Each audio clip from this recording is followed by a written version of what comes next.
Tere Remi, sa tulid nüüd just trennist, kuidas sulle selle aasta rada meeldib?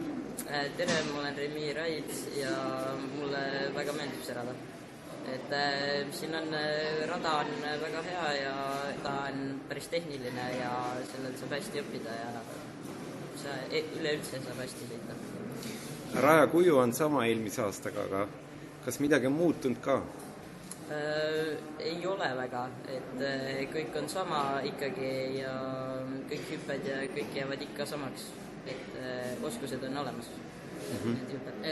Rada on muidu väga hea, soovitan tulla see aasta ka sõitma, rada on ülimas heas korras, sillutakse päris palju, siin saab päris häid oskusi võistlusteks ja igasuguseid teisi võimalusi, Aga mis sa ütled nendele poistele ja võib-olla tüdrukutele, kes üldse ei ole mitte kunagi motokrossi sõitnud? Soovitaks teile proovida, seal on mitu põhjust, see annab teile distsipliini, igasuguseid jõuharjutusi ja siin Adrenaliin Areenas on võimalik rentida tšikleid ja siin on väga head valikutega tšiklid, mida sõita ja õppida sõitma. Saab proovida? Jaa, saab proovida ka. Aga on turvaline? Turvaline on ka ja seal on instruktorid algus, kes aitavad teid.